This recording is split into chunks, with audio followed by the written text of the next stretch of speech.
انسان کے سامنے آنسو بہانا بے عزتی کی بات ہے، استغنا کے خلاف۔ اپنی حاجت لوگوں کے سامنے بیان بولو نہ کی جائے۔ اگر آپ نے کر دی، آپ کسی کے سامنے رو دیے، اس کی نظر میں آپ کی عزت کیا ہو جائے گی؟ کم۔ مت رو، اپنے آنسو چھپاؤ لوگوں کے سامنے۔ ہمارے حضرت فرمایا کرتے تھے اپنی بیماریاں بھی چھپاؤ۔ کوئی بیماری ہے کس کے بیان کرو، بولو، لوگوں کا نہ گیت گاؤں، میرے یہ مسئلہ، میرے یہ مسئلہ، میرے گردے میں مسئلہ، میرے پھیپڑے میں مسئلہ، میرے گلے۔ کسی کے سامنے بیٹھ جاؤ نا، آج اپنے دکھ ایسے بیان کرے گا لپٹ کے رونے کا دل کرتا ہے اس سے، ایسے، حالانکہ فٹ فاٹ ہوگا، میرے ساتھ یہ مسئلہ، میرے ساتھ یہ مسئلہ، میرے ساتھ یہ مسئلہ۔ ابے بھائی تیرے ساتھ کوئی اچھا کام بھی قدرت نے کیا ہے؟ حضرت حکیم الامہ مولانا اشرف علی تھانوی رحمہ اللہ تعالیٰ کو حضرت ڈاکٹر عبدالحی صاحب رحمہ اللہ نے خط لکھا، مسئلے لکھے نا، حضرت یہ مسئلہ، یہ مسئلہ، یہ ٹینشن، یہ پریشانی، یہ پریشانی، یہ پریشانی، یہ پریشانی، آپ دعا فرمائیں۔ تو انہوں نے لکھا، افسوس ساری ناشکری کی باتیں لکھی ہیں، شکر کا ایک جملہ بھی بولو نہیں لکھا۔ پہلے شیخ اس طرح کے ہوتے تھے کہ آپ کے اندر جو فالٹ ہے نا اس کی اصلاح کرتے تھے، اب بھی ہوتے ہیں، بہت سے لوگ اچھے ہیں، لیکن بہت سے ڈرامے بازی بھی آ گئی ہے اس میں۔ آج ایک آدمی نے مجھے بتایا کہ اچھا بھلا ایک رشتہ ہو رہا تھا میرا، تو لڑکی کے ابا جو ہیں ان کے کوئی شیخ، ان کے کوئی بزرگ ہیں، ان لڑکی کے ابا نے بزرگ سے پوچھا کہ میری بیٹی کے لیے فلاں کا رشتہ آ جائے، بزرگ نے استخارہ نکال کے منع کر دیا۔ یہ بھی ایک مبالغہ ہے، غلو ہے۔ اپنے بچوں کی شادی میں اپنے شیخ سے پوچھنے کی آپ کو ضرورت؟ دیکھو شیخ پیر و مرشد کا مطلب کیا ہوتا ہے؟ وہ آپ کو اللہ اللہ سکھائے، آپ کو دین کی باتیں سکھائے، آپ اس سے شریعت سیکھو، اللہ سے تعلق سیکھو۔ شادی بھی اپنی مرضی سے کرو، آپ ہر چیز میں شیخ سے پوچھا جا رہا ہے، تو بھائی وہ آپ کے گھر کے حالات آپ سے زیادہ نہیں جانتا۔ باپ جتنا اچھا بیٹی کے لیے فیصلہ کر سکتا ہے، ماں جتنا اچھا فیصلہ کر سکتی ہے، پیر و مرشد نہیں کر سکتا۔ پتہ نہیں کیا بنا لیا لوگوں نے پیر و مرشد کو، اپنی شادی بھی پیر صاحب جہاں کہیں گے وہاں ہوں گی، بچے کی شادی بھی پیر صاحب۔ وہ بھائی پیر ہے، یہ تمہارا باپ ہے، یہ خدا ہے۔ یہ پیر صاحب اللہ اللہ سیکھنے کے لیے، ان کو بولیں بس اللہ اللہ سکھائیں، ٹھیک ہے نا؟ اس کے علاوہ مجھ سے لوگ آ کے، بہت سے عقیدت مند لوگ ہیں، مجھ سے آ کے پوچھ رہے ہوتے ہیں میری بچی کا یہ مسئلہ وہاں کر دوں۔ میں کہتا نہ میں آپ کی بچی کو جانتا ہوں، نہ میں اس کمبخت کو جانتا ہوں معذرت کے ساتھ جس سے آپ کی بچی کی شادی، میں کہاں مشورہ دوں گا؟ خود فیصلہ کرو بھائی۔ تو اتنا زیادہ اپنے گھروں میں یہ جو پیر و مرشد ٹائپ کی چیزیں ہیں، جو اور ایک نمبر پیر ہوگا نا وہ یہی مشورہ دے گا، کہے گا بھائی اللہ اللہ سیکھو، مجھے کیا پتا کہ آپ نے کہاں شادی کرنی ہے کہاں نہیں کرنی ہے، تو آپ کا گھریلو معاملہ ہے۔ طلاقیں دے رہے ہیں پیر سے پوچھ کے، طلاقیں کس سے پوچھ کے دے رہے ہیں؟ پیر و مرشد سے پوچھ کے۔ تو کہاں سے کہاں بات چلی جاتی ہے۔ تو میں یہ عرض کر رہا تھا، دیکھو مخلوق کے سامنے رونا، رو لیتا ہے انسان، کبھی پریشان ہوتا ہے تو رو لیتا ہے، ہر ایک میں توکل برداشت ایک جیسی نہیں ہوتی، لیکن اللہ کو مخلوق کے سامنے رونا پسند بولو نہیں ہے۔ میری عادت ہے، میں اپنے بھی کچھ معمولات کبھی کبھار بتا دیتا ہوں۔ کبھی اللہ نہ کرے کوئی بیماری آئے، اللہ نہ کرے، تو میں کبھی دعا کی درخواست بھی مسجد میں اعلان نہیں کرواتا۔ جیسے 8-10 سال پہلے مجھے ملیریا ہو گیا تھا، کافی رمضان میں ہوا، کافی بیمار، اور ملیریا بھی اپنی حماقتوں سے ہوا، احتیاط نہیں کی، اور ہو گیا تو بھی ٹیسٹ نہیں کرایا۔ فنٹر گیری چل رہی تھی اس وقت، تھوڑی انسان ذرا اور ینگ ہوتا ہے تو فنٹر پنا اس میں زیادہ ہوتا ہے، ٹیسٹ کروا لیتا، ٹائم پہ علاج ہو جاتا تو مسئلہ نہیں بنتا۔ بخار ہوا، اتر رہا ہے، چڑھ رہا ہے بخار، فنٹر گیری میں ہی ہم زندگی گزار رہے ہیں، وہ بہت ہی خطرناک ہو گیا۔ یہاں مؤذن، میں مارکیٹ سے شارٹ ہو گیا، 10-12 سال پرانی بات ہے۔ مارکیٹ سے جب بھی کوئی چیز شارٹ ہوتی ہے جو ہر وقت اویلیبل ہو تو لوگوں کو ٹینشن ہوتی ہے۔ مؤذن صاحب نے یہاں اعلان کر دیا، امام صاحب کی طبیعت بہت خراب ہے، تمام حضرات سے دعاؤں کی درخواست۔ میں نے مؤذن صاحب کی کھچائی کی، میں نے کہا میں نے آپ کو کہا ہے کہ آپ پبلک کو بتائیں کہ امام صاحب کی طبیعت خراب ہے، کیا ضرورت ہے شور مچانے کی؟ طبیعت کا ٹھیک ہونا، طبیعت کا خراب ہونا، یہ سب چیزیں نیچرل ہیں، نارمل ہیں، کبھی ٹھیک ہوگا، کبھی خراب ہوگا، کبھی مرے گا، کبھی جیے گا، ہر چیز کی مسجد سے اناؤنسمنٹ۔ پھر لوگوں کے فون آنا شروع, سنا ہے آپ بیمار ہو گئے, وہ ایک درد سر بن جاتا ہے انسان کے لیے. صرف ان لوگوں کو انسان بتا دے, اپنے چند بزرگوں کو, جن سے اسپیشلی دعا کی درخواست کی جا سکتی ہے. بھئی طبیعت خراب ہے, آپ سے کہہ رہا ہوں کہ آپ میرے لیے دعا کریں. شور مچانے کی, لوگوں میں پبلش کرنے کی اس کو کی ضرورت نہیں ہے, یہ اللہ کو پسند نہیں ہے یہ عادتیں. آج اب دیکھو آبادی بڑھ رہی ہے نا, میں ہر نماز میں کوئی پرچی آ رہی ہوتے, میرے فلاں کا بیمار ہے ان کے لیے دعا کرا دیں, میرے چچا کی طبیعت خراب ہے ان کے لیے دعا کرا دیں, میرے فلاں کا انتقال ہو گیا ان کے لیے دعا کرا دیں. اس کا کیا ہوتا ہے, میرے دماغ میں ان کا نام رکھنا مشکل ہو جاتا ہے. نام رکھنا کیا ہو گیا, الحمدللہ, اللہ کا گلے کا توق, ایک توق ختم ہو گیا. تو ایک دن ایسا ہوا, فجر کے بعد پرچی, ظہر کے بعد پرچی. اب میں پوری نماز میں بندے کا نام دماغ میں رکھا ہوا ہے کہ وسیم سجاد جو حلیم کی دیگ والے ہیں, ان کی طبیعت سیٹنگ چل رہی, نماز کے بعد دعا کرانی, کیونکہ نہیں کرو پھر لوگ ناراض ہوتے ہیں. آپ کو بولا تھا ان کے لیے دعا کراؤ. یا تو پرچی وہاں لے جا کے رکھ دیں نا, زبانی میں اور ٹینشن. تو ایک دن ایسا ہی ہو گیا, مجھے پاس ایک ظہر میں ایک صاحب آئے کہ جی وہ فلاں کی طبیعت خراب ہے. میں نے کہا یار میں ہول سیل کے حساب سے دعا مانگ لوں گا, اے اللہ جس کی بھی طبیعت خراب ہے ٹھیک کر دے یا عافیت سے اٹھا لے. یہ تو نہیں میں نے کہا, خیر ٹھیک کر دے اس کو. اور جو دنیا سے جا چکے ہیں اللہ ان سب کی, یہ تو چلتا رہے گا بھائی, کوئی مرے گا کوئی جیے گا. امام کو کیا مرغا بنایا ہوا ہے, کیا بنایا ہوا ہے آپ لوگوں نے امام کو, پورے محلے کی رپورٹیں اس کو, ہر گھر میں وہ فلاں بیمار فلاں. میں نے کہا, انہوں نے کہا نہیں, اجتماعی دعا میں یہ ہوتا ہے اللہ ہو سکتا ہے کسی کی سن لے, اللہ ہو سکتا ہے کسی کی سن لے. شاید وہ ادھر کونے میں ایک بندہ بیٹھا ہوا, اس کی ٹھا کر کے اوپر. میں نے کہا دیکھو دعا اس کی زیادہ قبول ہوتی ہے جو درد دل سے مانگتا ہے, اور درد دل سے آپ کے ریلیٹو مانگیں گے. کسی کو کیا پتا کہ سجاد حلیم والا کون ہے, وسیم کباڑ والا کون ہے, سلیم گولے گنڈے والا کون ہے, اور شریف پنچر والا کون ہے. کسی کو کیا پتا یار. جب اس طرح دعائیں مانگیں گے لوگ کہیں گے اللہ ہے وہ ٹھیک کر دے, تیری مرضی, نہیں بھی کر تو کوئی اتنی بڑی ٹینشن والی بات نہیں ہے. آپ اپنے خاص محبت والے چاہنے والوں کو بتایا کرو. کوئی بزرگ ہیں جن سے تعلق ہے, یا امام سے خود کہہ دو کہ مفتی صاحب میرے فلاں کی طبیعت خراب ہے, آپ دعا کر دیں, کیونکہ آپ کو عقیدت ہے امام صاحب سے, شاید ان کی دعا, تو انسان کھڑے کھڑے وہی دعا کر دے. یہ سنت ہے.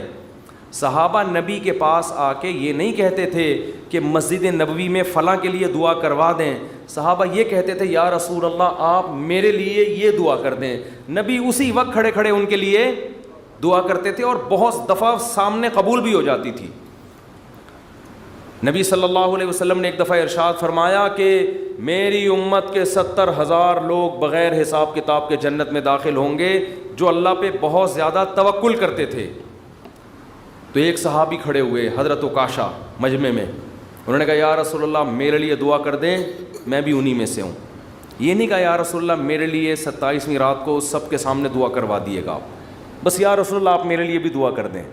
آپ نے فرمایا اے اللہ اللہم اجعل عکاشۃ منہم, اے اللہ عکاشہ کو بھی ان لوگوں میں شامل کر دے. جب حضرت عکاشہ کی دعا نبی نے مانگی, صحابہ کو تو جوش پیدا ہو گیا. ایک اور صحابی کھڑے ہوئے, یا رسول اللہ میرے لیے بھی دعا کر دیں کہ اللہ مجھے بھی ان میں سے کر دے. آپ نے فرمایا سبقک بہا عکاشہ, عکاشہ سبقت لے گئے. کیا مطلب, حدیث کا مفہوم کیا ہے کہ اللہ نے یہ فضیلت اس کے لیے رکھی تھی جو اس فضیلت پہ بہت زیادہ حریص ہو, اور یہ حرص عکاشہ میں ہے کیونکہ انہوں نے کسی اور کے کھڑے ہونے کا انتظار نہیں. یہ بذریعہ وہی نبی کو پتہ چلا نا کہ یہ اللہ اسی کے لیے قبول کرے گا جو پہلے نمبر پہ کھڑا ہو کے دعا مانگے گا, دوسروں کے لیے آپشن نہیں ہے. تو نبی سے تو ڈائریکٹ درخواستیں کی گئی ہیں. اس طرح علماء سے کہنا چاہیے کہ حضرت میرے فلاں کا مسئلہ ہے, یہ دعا کرا دیں, یہ کر دیں آپ دعا, تو یہ ٹھیک ہے. لیکن اجتماعی پرچیاں دے دے کے دعائیں کبھی کبھار ٹھیک ہے, اس کا معمول بنانا ٹھیک نہیں ہے. اپنے غم کو کس کے سامنے بیان کریں, اللہ کے سامنے. اس کو پبلش کرنا آج فلاں کے ساتھ یہ مسئلہ مجھے اچھا نہیں لگتا, کبھی ذرا سی طبیعت خراب ہوئی, وہ ملیریا ہو گیا تھا, تو یہاں پھر دعائیں شروع, مفتی صاحب بیمار, ابے بھائی اللہ کے سامنے بیان کرو, کیوں پبلک, پھر تبلیغ ترس کھا رہی ہے. اچھا نہیں لگتا کہ کوئی آپ پہ آ کے ترس کھائے, بیچارہ کہے آپ کو. لوگ کہیں گے مفتی صاحب بیچارے, مجھے تو اچھا نہیں لگتا بھائی, مجھے آ کے کوئی کیا کہے, بولو بیچارہ. بھائی ہم تو بیچارے نہیں, ہم اللہ کے سامنے بیچارے ہیں, آپ کے سامنے فنٹر ہیں ہم, ایسے ہی رہو. تو کون ہے اور کیا وہ تو کون ہے ہمیں بیچارہ. ایک شاعر کا شعر ہے بڑا زبردست, اللہ بچا کے رکھے, استغنا کے ساتھ ہی رکھے, لیکن لوگوں کے سامنے کمزوری ظاہر کرنا. ہمارے فرماتے کوئی دوا بھی کھاتے ہو نا, لوگوں سے چھپ کے کھایا کرو. کوئی بھی دوا کھا رہے ہو, لوگ اپنی بیماری لوگوں کے سامنے ایسے نکلو, یہ کوئی بیماری نہیں, فٹ فاٹ, بے شک چھپ چھپ کے کچھ بھی کھا رہا ہو, ٹھیک ہے نا. لوگوں کے سامنے مت غم کو ظاہر کرو. تو ایک شاعر نے بڑی اچھی بات کی ہے, رہبوتک خیر من رحموتک, کہ لوگ تجھ سے ڈریں. یہ بھی غلط ہے نا, ظالم سے لوگ ڈرتے ہیں نا, لوگ تجھ سے ڈریں, لوگوں کے دل میں تیرا خوف ہو, یہ غلط ہے. لیکن اس سے بہتر ہے کہ لوگ تجھ پہ ترس کھائیں. نہیں آ رہی بات.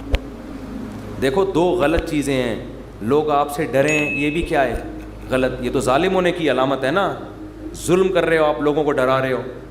لیکن اس نے کہا یہ غلط ہے, مگر اتنا نہیں جتنا یہ غلط ہے کہ لوگ آپ پہ ترس کھائیں. یہ زیادہ غلط ہے, یہ آپ کے کمزور ہونے کی, یہ آپ کے بے عزت ہونے کی دلیل ہے. ظالم کی بھی عزت ہو جاتی ہے, ڈر سے ہوتی ہے. مظلوم جس پہ ظلم ہو رہا ہوتا ہے نا, اور وہ رو رہا ہوتا ہے ظالم کے سامنے, اس کی معاشرے میں عزت نہیں ہوتی. اور عزت بڑی چیز ہے. تو ہاں, ہر ایک کو ایک ہی لاٹھی سے نہیں ہانکنا چاہیے, ایک حد تک لوگ برداشت کرتے ہیں, اس کے بعد انسان کے حوصلے پست ہو جاتے ہیں.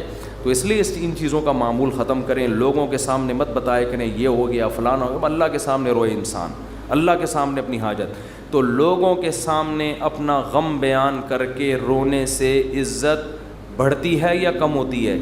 کم. اللہ کے سامنے رونے سے, اپنا غم بیان کرنے سے عزت کم نہیں ہوتی, بلکہ اللہ کی نظر میں عزت بڑھ جاتی ہے.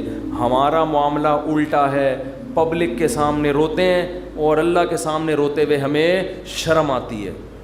میں نے دیکھا لوگ دعا میں منہ پہ ہاتھ رکھ لیتے ہیں اگر ان کو کبھی رونا بھی آ رہا ہو. بھائی کھلے عام رو, کوئی مسئلہ نہیں ہے, یہ اللہ کے سامنے رو رہے ہو. ہاں لوگوں کو دکھانے کے لیے مت رو. آج کل ٹیلی ویژن میں اس قسم کی چیزیں بھی موجود ہیں, پروگرام چل رہے ہوتے ہیں رونے کے, اشتہار لگے ہوتے ہیں ہمارے ہاں, رو رو کے دعائیں مانگی جائیں گی. آدمی حیران ہوتا ہے, تم نے پہلے سے ہی اشتہار لگا دیا اور بالفرض تمہیں رونا نہیں آیا تو پبلک کہے گی تم نے اعلان تو یہ کیا تھا رو رو کے دعائیں مانگی جائیں گی, کم بخت رو کیوں نہیں رہا ہے اب تو یہ ناٹک اور یہ ڈرامے اللہ کو پسند نہیں ہے.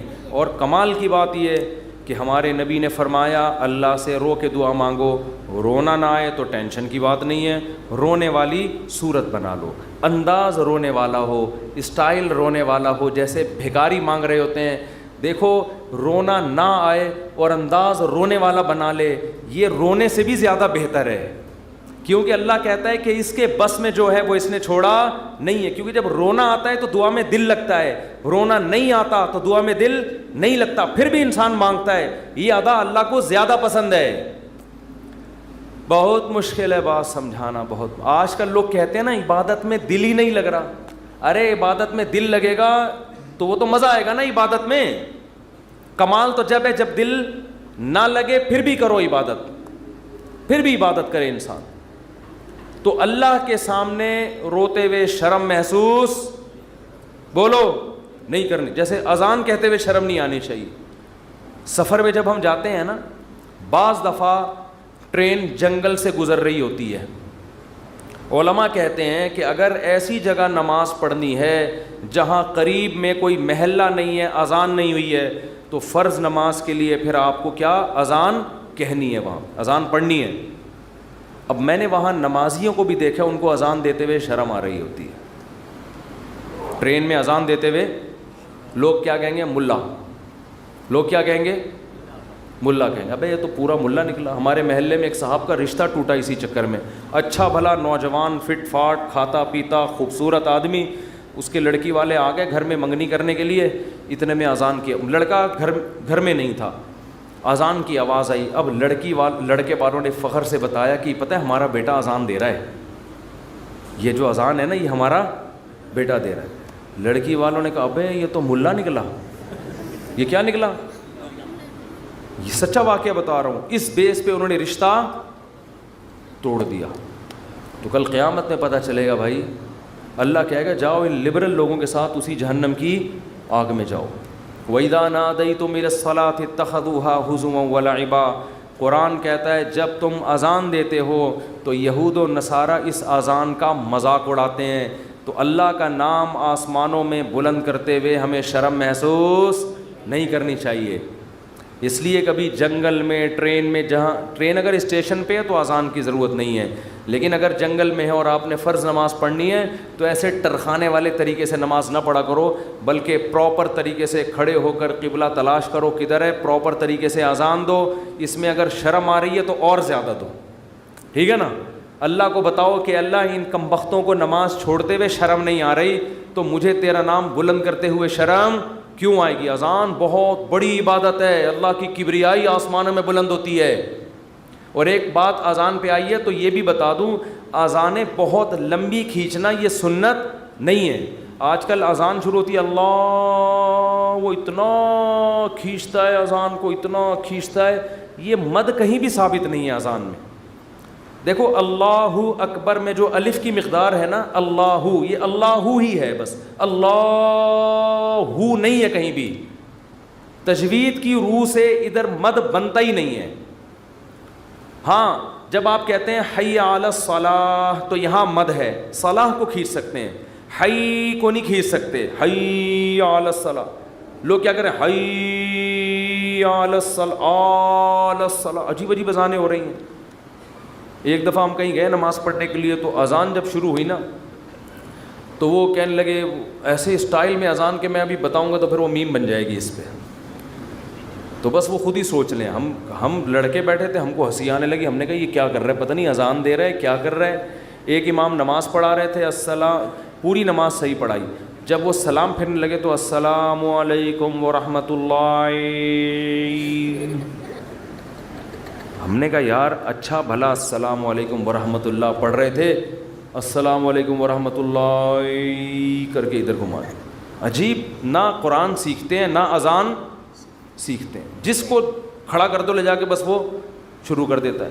ایک امام کے پیچھے ہم نے نماز پڑھی دیہات میں, وہ پوری سورہ فاتحہ غلط پڑھ رہے تھے لیکن ان کو توئیں پڑھنا آتا تھا. بس انہوں نے نورانی قاعدے میں توئیں کا لفظ اچھی طرح سیکھ لیا تھا. توا ہوتا ہے, یہ تا نہیں ہوتا.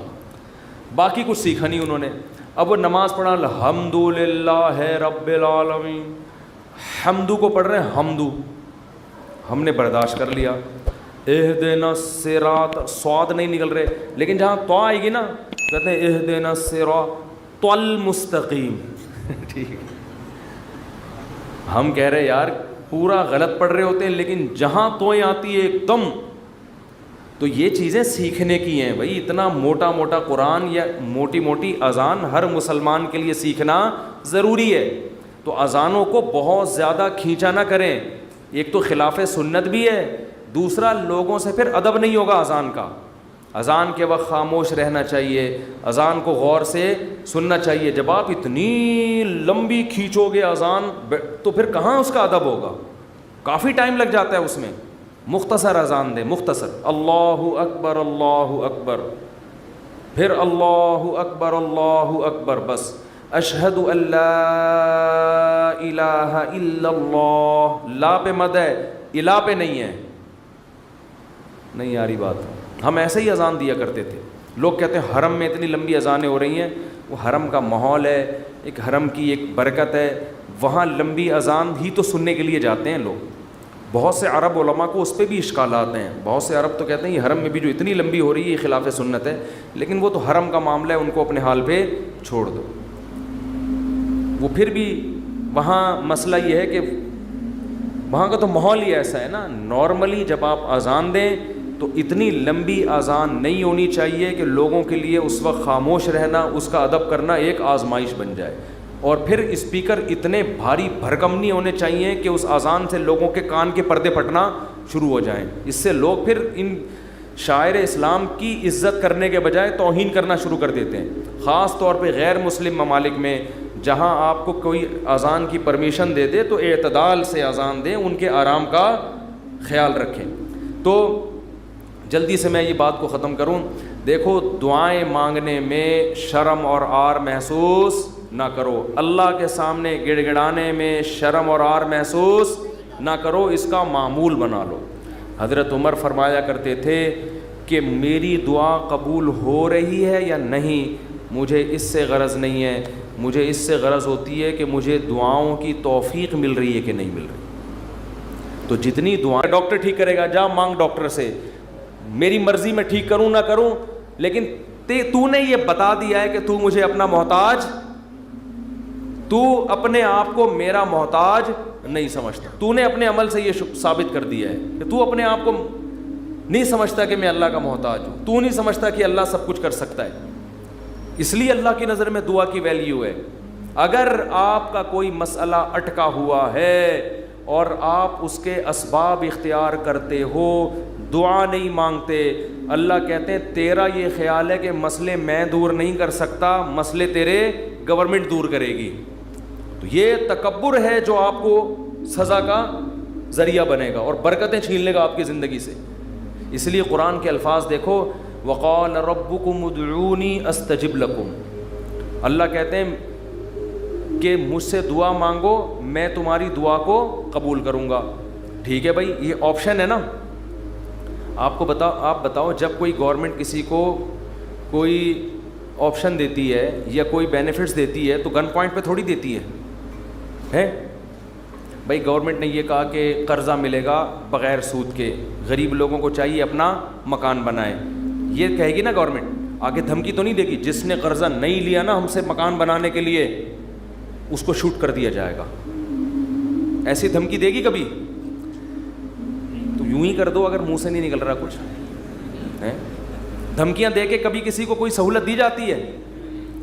ہاں دیہاتی مائیں کرتی ہیں ایسا. کھا, وہ ایک آدمی نے پرینک بنایا کہ انگریزوں کی مائیں اور پاکستانیوں کی مائیں میں کیا فرق ہے, بڑا زبردست تھا. انگریز کی ماں کھانا لا کے رکھ دے گی, کھانا ہے کھا, نہیں تو یہاں سے دفع ہو جا. ٹھیک ہے نا. پاکستانی اور دیہاتی ماں کیا کرے گی, وہ میرا بیٹا کھا لے, یہ میں نے تیرے لیے پکائی ہے بریانی, میں نے تیرے لیے یہ پکایا ہے. پہلے منتیں کرے گی, بچہ نہیں کھائے گا تو دھمکیاں دینے پہ آ جائے گی اس کو, کھا ورنہ میں تھپڑ ماروں گی تیرے کے. بے غیرت, تو نے بنوایا کیوں مجھ سے, یہ مجھے پتہ نہیں ہے یہ. تو نارملی ایسا ہوتا نہیں ہے کہ آپ کسی کو کوئی نعمت دے رہے ہو اور ساتھ میں بندوق نکال کے بولو کہ یہ لو. کسی کو آپ نے ہدیہ دیا, 100 روپے, 1000 روپے, 500 روپے آپ نے کسی کو دیے, یا آپ کی خدمت میں, وہ کہہ رہے یار میں تو ابھی ضرورت نہیں ہے, آپ کا بڑی نوازش, آپ بندوق نکالو لے, تو یہ ہدیہ رہے گا؟ یہ ہدیہ تھوڑی رہے گا. تو کوئی بھی جب حکومت یا کمپنی کسی کو سہولت دیتی ہے تو وہ گفٹ کو پھر گفٹ ہی قرار دیتی ہے. لیکن اللہ کا اسٹائل یہاں پہ بالکل, انداز بالکل الگ ہے. اللہ کیا کہتے ہیں, مجھ سے مانگو. یہ بینیفٹس مل رہے ہیں نا اللہ کی طرف سے, ہیں بھائی. اللہ کیا کہہ رہے ہیں, مجھ سے مانگو اور میں جو مانگو گے میں وہ تمہیں دوں گا. بس یہ اللہ ٹھیک ہے, ہمیں تو نے بتا دیا کہ ہم مانگیں گے اور تو دے گا, ہمیں یہ بات پتہ چل گئی, اب ہماری مرضی, ہم جب چاہیں تو اس سے مانگیں, ہمیں یہ سہولت کا پتہ چل گیا, اب ہماری مرضی, اب ہمارے کہتے ہیں اٹس اپ ٹو یو, کہتے ہیں نا یہ اب آپ کے اوپر ہے, آپ مانگیں یا نہیں مانگیں. نہیں, آگے اللہ نے بندوق نکال لی ہے. ٹھیک ہے نا, بندوق نکال لی.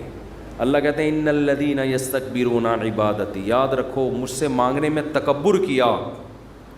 میں نے تو کہا ہے مانگو, اگر نہیں مانگا کبر سے کام لیا کہ نہیں جی ہم نہیں مانگ رہے, سیدخلون جہنم داخرین, ذلیل کر کے جہنم کی آگ میں پھینک دوں گا.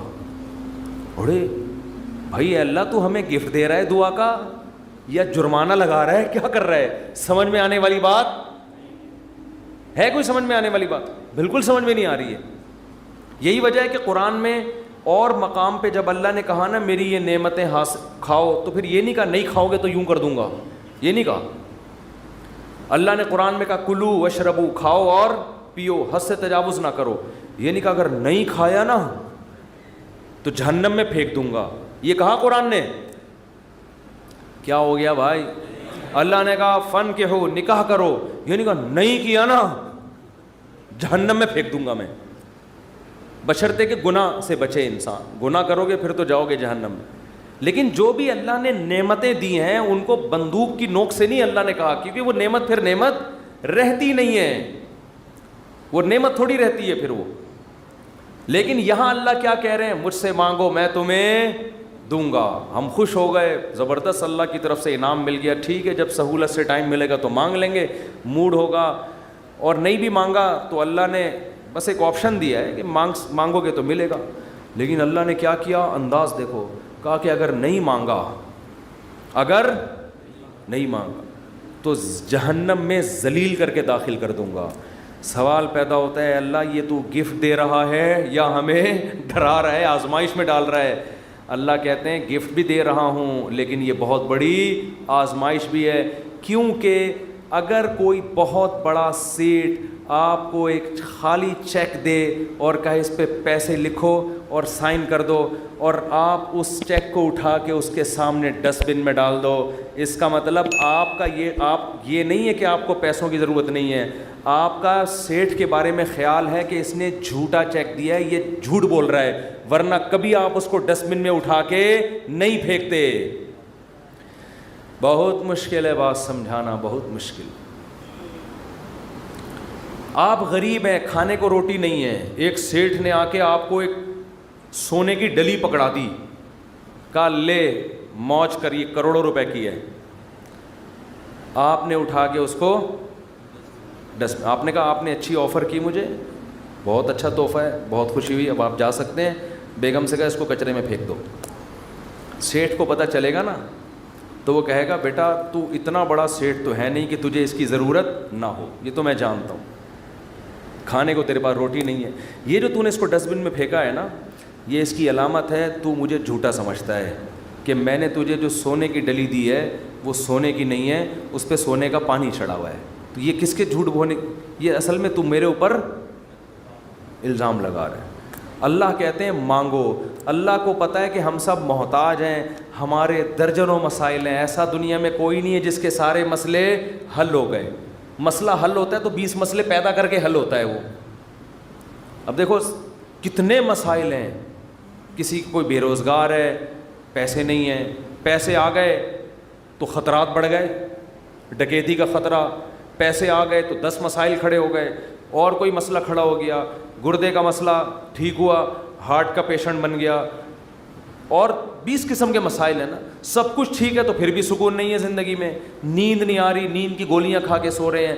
دنیا میں ٹینشن لیس آدمی کوئی بھی نہیں ہے. اب اللہ نے کہا مانگو. اب ہمیں اللہ نے بلینک چیک دے دیا ہے کہ جو لکھو گے میں دے دوں گا تمہیں.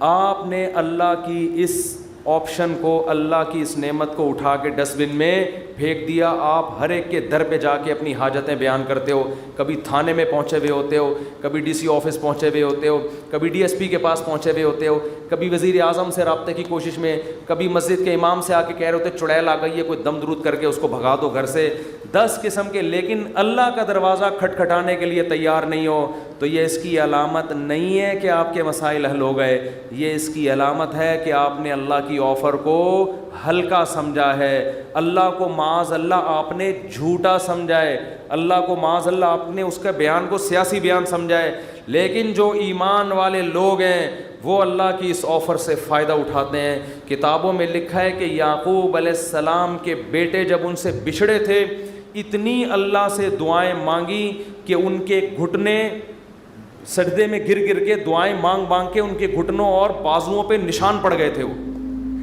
انبیاء بہت دعائیں مانگتے ہیں, ہر بات میں دعا, ہر بات میں دعا. قرآن کہتا ہے مجاہدین جو میدان جنگ میں لڑائی کے لیے اترتے ہیں وہ کیا دعا مانگتے تھے؟ ربنا افرغ علینا صبرا وثبت اقدامنا, اے اللہ ہمارے اوپر صبر کو انڈیل دے, ہمارے قدموں کو مضبوطی سے جما دے اور ہمیں ان دشمنوں پر فتح دے. تمام اسباب وسائل کے ساتھ اترے ہیں, مگر دعائیں کس سے مانگ رہے ہیں؟ اللہ سے. بدر میں دیکھو اللہ نے ہمارے نبی سے وعدہ کیا تھا مدد کروں گا, لیکن صحابہ کہتے ہیں نبی پوری رات مصلے پہ سجدے میں روتے رہے ہیں, اللہ سے مدد کی دعائیں مانگتے رہے ہیں, حالانکہ اللہ نے تو مدد کا وعدہ کیا ہے, پھر بھی مانگ رہے ہیں اے اللہ اگر یہ 313 شہید ہو گئے تو تیری دنیا میں عبادت کرنے والا کوئی بھی نہیں ہوگا. اللہ کو واسطے بھی دے رہے ہیں. جہاں پیغمبروں کے ساتھ کوئی, زکریا علیہ السلام کی اولاد نہیں, اللہ سے اولاد مانگ رہے, پوری زندگی اسی میں گزر گئی, بڑھاپے میں جا کے اولاد ملی ہے. تو سارے پیغمبروں کا اللہ نے یہی تذکرہ کیا، ہر بات میں دعا. سلیمان علیہ السلام جو حاجت پوری ہو رہی ہے فوراً کیا کر رہے ہیں؟ اللہ سے دعا.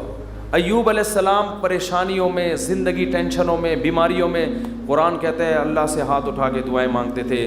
انی مسنی الضر، اے اللہ بہت پریشانی میں ہوں. انت ارحم الراحمین، تو سب سے زیادہ رحم کرنے والا. پیغمبروں کو اس سے غرض نہیں ہوتا، اس سے غرض نہیں ہوتی کہ دعا قبول ہو رہی ہے یا نہیں ہو رہی. وہ کہتے ہیں ہم مانگتے رہیں بس، ہمارا کام کیا ہے. اور یاد رکھو جب قبول نہ ہو رہی ہو نا پھر مانگنے کا مزہ ہے. مزہ کب ہے؟ آپ کے کیسی الٹی الٹی باتیں کرنے کے لیے مصطفیٰ نے بلایا ہوا ہے. قبول نہ ہو رہی ہو نا تو پھر ہے مانگنا. تبھی تو یہ اس کی علامت ہے کہ آپ کا اللہ پہ ایمان ہے اور وہی قبول ہوتی ہے. بعض دفعہ آپ اللہ سے جو چیز مانگتے ہیں اللہ وہ نہیں دیتا، اس کا آلٹرنیٹ دے دیتا ہے.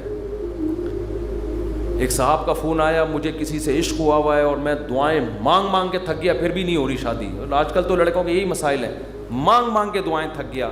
تو آپ کہتے ہیں دعائیں قبول ہوتی ہیں، میں تو پھر اس پہ اور تڑکا لگا دیتا ہوں. میں کہتا ہوں بہت سے لوگ کہتے ہیں ہم جس کو مانگ رہے ہیں وہ ملی نہیں. چلو نہیں ملی، مقدر میں ہوگا، دعا قبول نہیں ہوئی. مفتی صاحب کہہ رہے ہیں دعائیں کیا ہوتی ہیں؟ قبول. لیکن اس کی کہیں اور شادی کی خبر ہمیں مل رہی ہے. تو اللہ اگر دعا قبول نہیں کرتا تو کم از کم ایسا تو نہ کرے نا کہ اس کی کہیں شادی ہو رہی ہے اور ہمیں اطلاع مل رہی ہے. خوشی خوشی لوگ بتا رہے ہیں تمہیں پتہ ہے اس کی شادی ہو گئی. چلو یہاں تک بھی بات سمجھ میں آتی ہے. اس کے بچہ ہوا، ہمیں اطلاع دی جا رہی ہے آ کے، ارے تمہیں خوشخبری سنا ہے وسیم بھائی؟ کوئی وسیم بیٹھے ہو تو معذرت. تمہیں پتہ ہے وہ جو تمہاری کلاس فیلو تھی اس کی ایک جگہ شادی ہو گئی تھی، اس کے ماشاءاللہ آج بیٹا پیدا ہوا ہے. اور انسان تبتا یار ہم نے تو لیلۃ القدر میں دعائیں مانگی تھی ہمیں مل جائے، اور ادھر بھی چلے بھی وہاں گئی اور اس کے بچہ بھی پیدا ہو گیا. اور تباہی اس وقت آتی ہے جب وہ بچہ سمجھدار ہو کے آپ کو ماموں کہنا شروع کر دے. حقیقت بات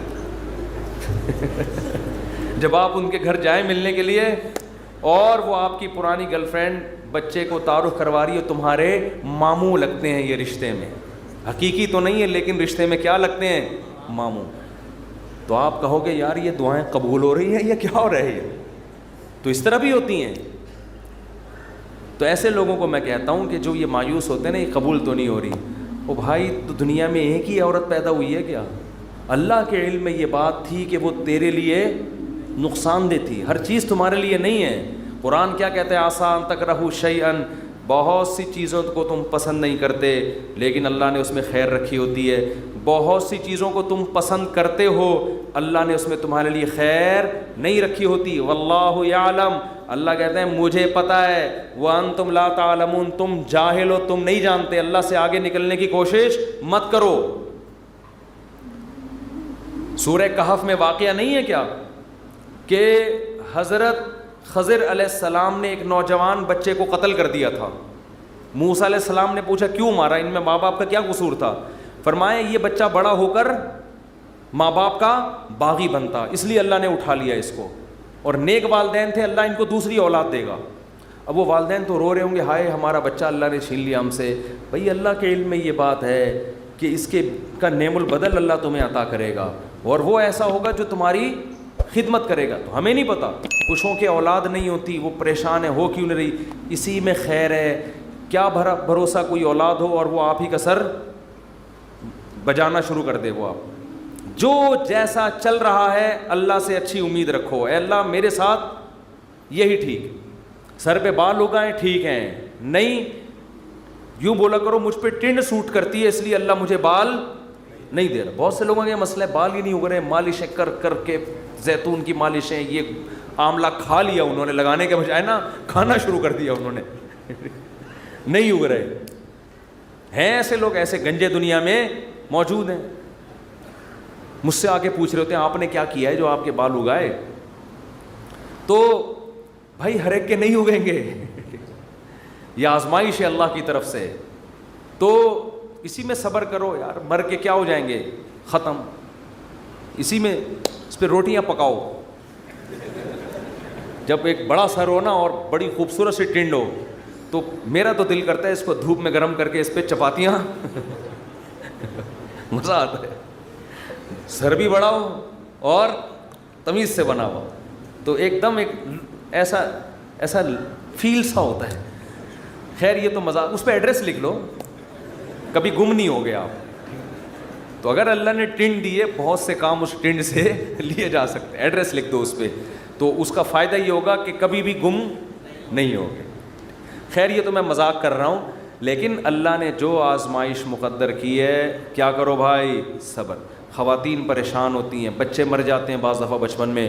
نبی نے کیا فرمایا, جس عورت کا بچپن میں بچہ مر گیا اور اس نے صبر کیا, میں اس کے لیے جنت کی ضمانت لیتا ہوں.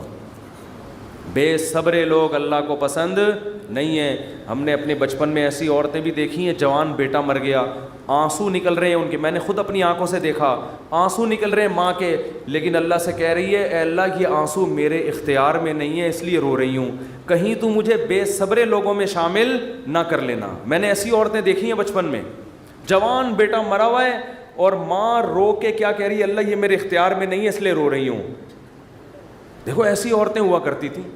اب تو چیخنا, چلانا, واویلا کرنا, شور شرابہ, گھروں میں چیزیں اٹھا کے پھینکنا, اس کو سمجھتے ہیں بڑا نیک آدمی ہے یہ دنیا. تو صبر کرنے والے پسند ہیں. مانگتے رہو, مانگتے رہو, مانگتے رہو, اس چکر میں مت پڑو کہ کون سی قبول ہو رہی ہے کون سی نہیں ہو رہی. ہر چیز اللہ سے مانگے. نبی نے فرمایا جوتے کا تسمہ بھی ٹوٹ جائے تو کس سے مانگو, اللہ سے. اس کا مفہوم پتہ ہے کیا ہے, مطلب یہ کہ لوگوں سے مت مانگو, لوگوں سے مت مانگو. ہر حاجت کس کے سامنے پیش کرنی ہے, اللہ سے. پھر قبول ہو جائے ٹھیک ہے, نہیں ہے تو زیادہ ٹھیک ہے. اور میں نے تو اپنی زندگی میں دیکھا ہے بھائی کہ انسان حقیقت میں اللہ سے گڑ گڑا کے مانگتا ہے نا, دعا قبول ہوتے ہوئے نظر آتی ہے اس کو. دیکھو دعا کی حیثیت کیا ہے کہ آپ نے اللہ کے دفتر میں اپنی فائل جمع کرا دی, تسلی ہو گئی, آپ کا کام اب ہو جائے گا, اب آپ ٹینشن نہ لیں. لوگ کہتے ہیں نا گورنمنٹ کے ادارے میں, بھائی ہم نے فائل جمع کرا دی ہے, اب ہمارے بس میں جو تھا وہ ہو گیا, اب یہ پروسیس سے گزرے گی, جو بھی آپ کا پلاٹ آپ کے نام ہونا ہے, گاڑی آپ کے نام ہونی ہے, گھر پہ آپ کو میسج آ جائے گا. اب تمیز سے بیٹھ جاؤ, بار بار جا کے وہاں پوچھتے نہیں رہو فون کر کے, سر میرا کام ہو گیا, سر میرا کام ہو گیا. بھائی فائل, پیشنٹ آپ ہاسپٹل میں, اچھے ہاسپٹل میں اگر آپ داخل کرا دیتے ہو, آپ کہتے ہو وہ بندہ سیو ہے, اب یہ ڈاکٹروں کے حوالے میں نے کر دیا, اب آپ تسلی سے. تو جب آپ دنیا میں تسلی کر لیتے ہو یار پیشنٹ ڈاکٹروں کے حوالے کر دیا, فائل گورنمنٹ کے دفتر میں جمع کرا دی ہے, تو اللہ کے ہاں دعا مانگ کے بھی مسلمان کو تسلی ہوتی ہے. میں نے اپنا دکھڑا کس کے سامنے رکھ دیا ہے, اللہ کے. اب اس کی مرضی ہے, وہ کرے ٹھیک ہے, نہیں کرے تو بھی ٹھیک. اب میرے لیے جو فیصلہ ہوگا وہ بہتر ہوگا.